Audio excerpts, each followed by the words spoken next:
rich land, a poor people, come here to reap a bounty, carried far away.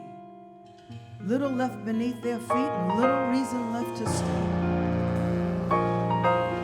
Restless hearts of a hollowed folk beat to the rhythm of their own labor.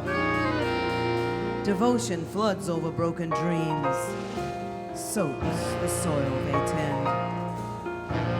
Falling from their tilted hearts, a seed of song and sweat is buried deep in the belly of pain.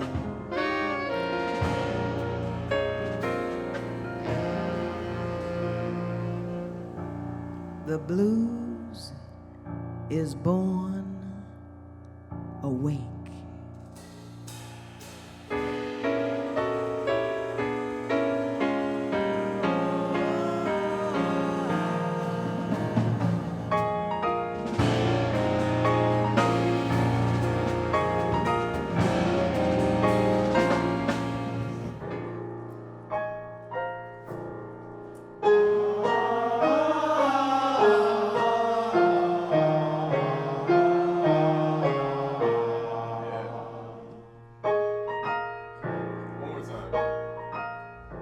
Think about the blues, and to me, it's the very human need to express the pains, the sorrows, and also the joys of life. You know, this sort of searching for an outlet. You know, we didn't really know what it was, other than a project that was based on the Piedmont Blues. Beyond that, it was a completely, you know, blank canvas.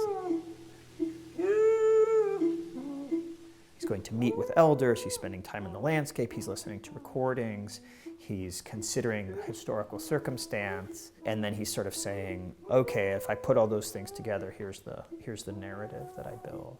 So it has a collaged approach to it.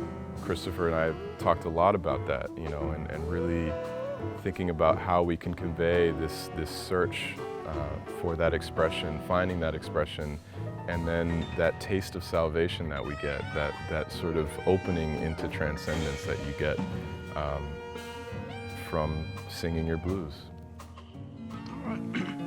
Freight train, run so fast. Freight train, run so fast. Please don't tell what train I'm on, they won't know what route I'm gone. I think the first piece that I really fell in love with in exploring this music was Elizabeth Cotton's Freight Train. You know, such an iconic, classic piece of music.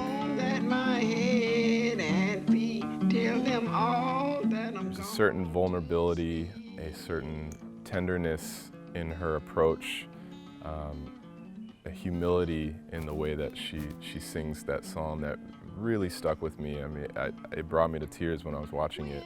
Gerald beautifully deconstructed Elizabeth Cotton's Freight Train and latched on to a key phrase in that to create a ballad about when facing adversity. Sing a song. When I lay my head, I hear my mama's words. Hold back my tears, but I can't help think of hers. When it's just too much and the pain's too strong, I sing myself a happy song and hope my fears will fly away.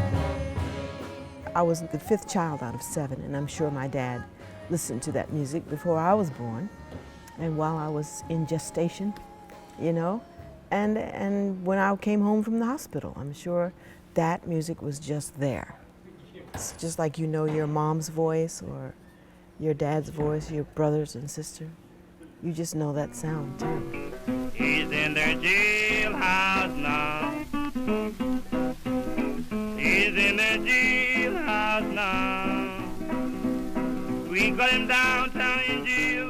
What struck me so interesting about In the Jailhouse Now is that it's got this really lively, kind of bouncy feel to it, yet the song is about jail. Once Gerald establishes what the Piedmont is, he does this beautiful thing where he lifts the mask on the music. He's in the warehouse now.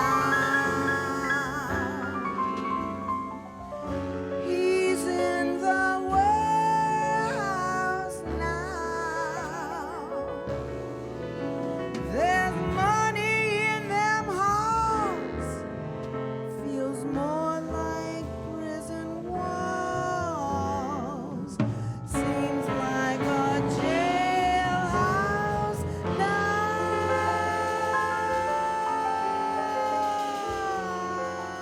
There's pain, there's struggle, there's longing.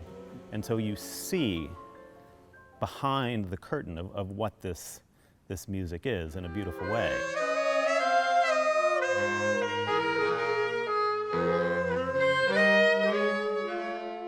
The ideas, the memories especially about the role of the music as a place of powerful affirmation about the humanity of blackness and about the humanity of the African American community, even in the midst of Jim Crow here in Durham.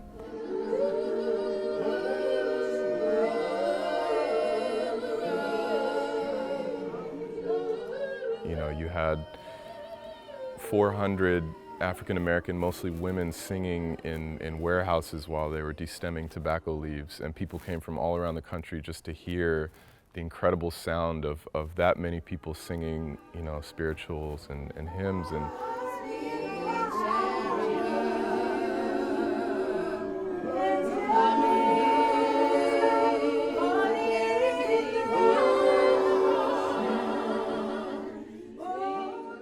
You know, I think as a country, there are many people who want to dismiss the legacy of slavery and Jim Crow and segregation. So I think that that's what Gerald's taking on in the project, and so that's a wildly ambitious proposition. me and Christopher have talked a lot about how grateful we are for Duke Performances, allowing us the freedom to really let this piece come to life in an organic, natural way. I think it takes a lot of courage for a presenter to do that.